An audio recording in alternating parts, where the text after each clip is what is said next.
What's the hardest thing about writing? Well, it's getting started. Maybe you're having a hard time coming up with a story idea, or you're stuck on where to take your story next. If you want a way into a story or a way through, I have 9 story starters to help you. This free PDF is full of story seeds and prompts to get you going.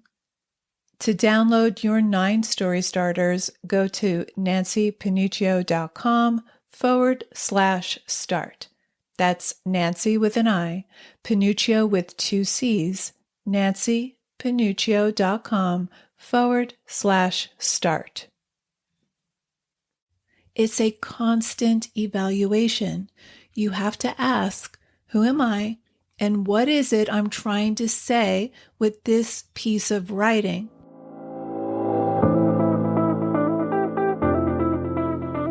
Writer Unleashed is for you, a writer who has a story you want to bring onto the page and into the hearts and minds of readers. I'm Nancy Panuccio, writer, editor, and writing coach. And each week, we'll explore techniques, mindsets, and inspiration for writing stories readers can't put down. Thanks for spending some time with me today. Now let's begin.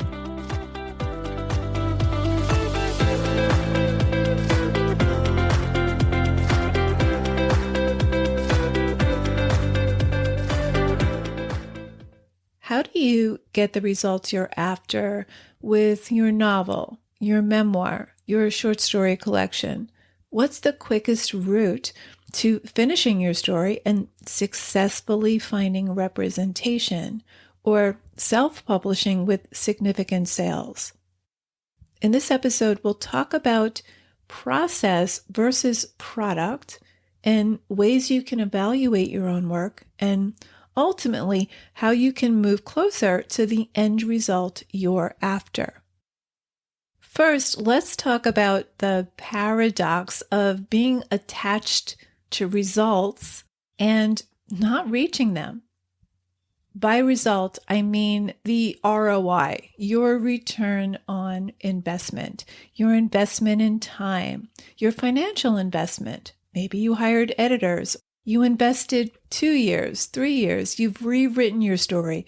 You've invested time in learning, writing, rewriting, and revising.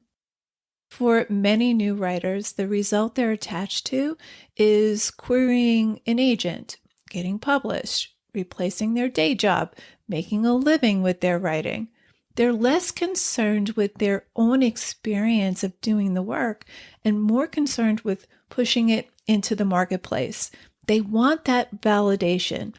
They're eager for that validation. Now, there's nothing wrong with wanting to publish and get your work into the marketplace. It's the timing that's off. It's most often premature, and the writer has a lot of work to do on their manuscript creatively, structurally, and technique-wise before they should even think about querying an agent. Marketing your novel requires a very different muscle, and it has no place when you're writing, not until you have a solid, cohesive, compelling manuscript, and that takes time. Paradoxically, this focus on results keeps you from getting the result you want. When writers are result-focused, they're disconnected from the work. Their work doesn't feel true to the reader. So you want to release your grip on the ROI, because too much focus on outcome stops you from doing the work in the first place, especially when you're writing the first draft or the second draft. You don't want to be writing with any attachment to the end result in mind, because that can straitjacket you. It commodifies your work and limits your ability to be free and playful in your writing. You need an honest assessment of your expectations. So less focus on product, this transactional relationship with your story. If I do this, I'll get this in return. If I write this way, it'll be accepted by an agent. If I follow this structure, it'll be publishable. So fixating on the result rather than the process can get in the way of attaining the result. Now, by process, I mean the techniques, structure, your engagement with your story. So honor the process. If you're stuck in your attachment to results, here's something to think about. Results are temporary, but the process is ongoing. The process is for life. Now, you may ask, why do it without the benefit of doing it? Why put in all this time and work and often money, whether you're self-publishing or going the traditional route? Because there will be financial and time costs. What if after all that, there's no benefit? What's the reward? What's the ROI? And to that, I would say publishing is not the only reward, and it's temporary. The high does wear off. The writing itself is a reward. Through writing, we get to crystallize our view of the world. We move towards deeper self-knowledge and compassion for ourselves and others. And we often get to recast our past in a way that puts us in control over things that we probably didn't have control over when they happened. We get to explore and break open things that fascinate us or obsess us or haunt us. Story is deep exploration into self, into what it means to be human. So external rewards are temporary, but your process is ongoing. Even if you publish one book, the next one will still require your process. Your process will have evolved, but the reward of publishing is relatively short-lived. Your process is ongoing. Your relationship to your writing is evolving and deepening. And if you think of writing as a relationship, if it's transactional, it won't last. You'll fall out of love with writing. Any relationship that's transactional, if I do this, I expect you to do that in return. Well, that's a recipe for a contentious, unloving relationship that's bound to fail sooner or later. So thinking of your work in progress transactionally as a product ultimately will not get you the end result you're after. But how do you improve if you release your attachment to results? That's a fair question. Well, there is a way to make process and product coexist.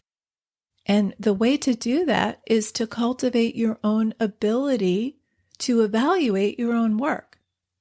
And by that, I mean is to evaluate your process, not your product. We often measure our work in quality. This paragraph or line is good. This section is bad, etc. This is publishable. This is not. The prose is good. The prose is not good. And this means instead of evaluating work in quality, you want to evaluate it in qualities. It's a constant evaluation. You have to ask, who am I? And what is it I'm trying to say with this piece of writing? So learn to evaluate not by quality, good writing versus bad writing, publishable versus not publishable, saleable versus not, measure qualities. So here are two qualities I always look for in manuscripts I evaluate or in scenes my coaching clients send me. Number one, presence. This is your experience of doing the work, your involvement with the work, your emotional connection to it.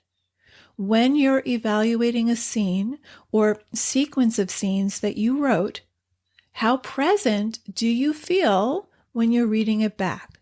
Does it hit a nerve? Do you lean in? How does your body respond? Do you have a flat reaction? Or do you feel excitement? Do you feel dread?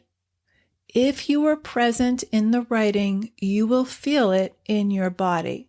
You'll feel it as you write it.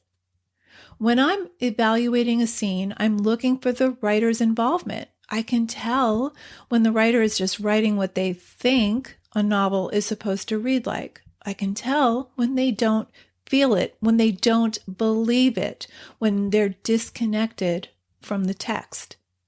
And then the story loses steam. Now, many writers start out great. They have a great opening sequence. They have imagery. It's infused with emotion. It feels truthful. But then the story quickly starts to fall apart. As the story progresses, it doesn't feel truthful. It's all on the surface. I don't get a sense that the writer believes what he or she is writing. They don't believe in the character's dilemma. They're just using characters to serve a set of plot functions. So your presence is involvement in the scene, emotional involvement with your characters. And you can evaluate this as you write. You'll know when you're present, when you're connected versus writing what you think a story should be, when you're more focused on a set of preconceived requirements. Now, let me be clear. This is not about mining mistakes to fix in your manuscript. It's not about ferreting out flaws for your growth. We tend to go right to the critic in our head when we're evaluating our work, but that's not what we're doing here. The better question is, how do I deepen my presence in this work? That's a life practice. So you always want to be asking, what is it I believe and what is it I'm communicating here? When you approach evaluating your story this way, getting better at it becomes not a final destination, but a deepening practice. Without your presence in the writing, it screams not true. Even fiction should feel true. It gives the reader the illusion of being true. They believe in it, but you, as the author, need to believe in it first. When you're present, the story is more embodied. It's more moving. There's more imagery. It's more vivid. It feels true. When you're not present in the writing, it feels false. So 1, presence. 2, truth. I don't mean true in the sense that it really happened. I'm not referring to factual truth. And by the way, lots of writers write autobiographical fiction. Most writers are pulling from lived experience, things that really happened. And that can be a handicap because they stay too true to the experience instead of shaping it in service of the story. They write everything that happened as it happened instead of selecting their lived experience and allowing it to shape the story. They write about events. So by truth, I don't mean that it really happened. I mean, do you believe in the fiction you're creating?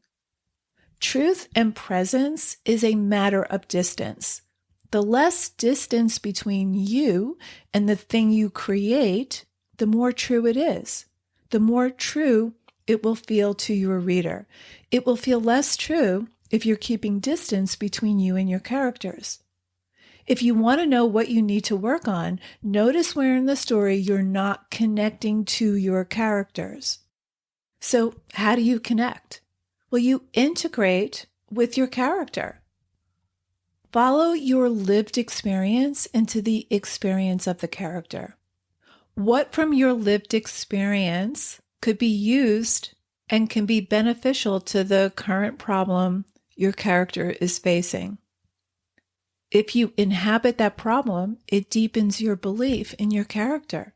So follow your lived experience into the experience of the character. There's nothing you could experience that doesn't have a place in your fiction. We tend to hide behind our characters. The very thing you want to exclude or even reject from yourself is often what's needed to make the fiction feel true. So see more of yourself in your characters, not just your protagonist, but all of your characters, even your most troublesome characters. That will give the story mystery and power. We know when there are false notes in a story, when the writer doesn't feel connected to his or her own story. Now, I was watching the debate between Kamala Harris and Trump, and her first answer about if she thought Americans were better off now than 4 years ago was shaky. It felt rehearsed. What she no doubt thought what voters wanted to hear, but it didn't feel like she was really behind it. It was too polished. But when the subject of abortion came up, boy, was she on it. It was powerful because she believed to her core in what she was saying, and you felt it. And that's where the debate turned, I think, in her favor. There were moments where she punctuated a heartfelt answer with something that felt more rehearsed, what she thought she needed to say to win votes, to get a result, and when she was truly speaking from deeply held beliefs. Now, in story, the truth is messy. When it's too polished, it's just polished. But it doesn't feel truthful. In story, I'd rather see a messy truth than something that's polished but feels false. And by the way, so would an editor or agent, and so would your readers. Okay, let's wrap this up. Thinking of your work in progress as a product instead of focusing on your process is more likely to stop you from reaching your desired outcome. It's the difference between transactional thinking and transformational thinking. Transactional thinking says, is this any good? Will this agent like this? How should I write my proposal? Transformational thinking involves your experience of doing the work. So don't commoditize your work. Imagine a relationship. When we objectivize someone, when a relationship is transactional, that relationship does not survive. Now, there's nothing inherently wrong with transactions. It's how we pay our bills. An employer-employee relationship is transactional. We do need them. They do have a place, but it doesn't help with the creation process. It gets in the way. When we think of our works in progress as a product, we're more likely not to reach the desired result. So it's far better to focus on process. So you want to self-evaluate your work, but you want to evaluate in qualities. Here are 2 qualities you want to measure.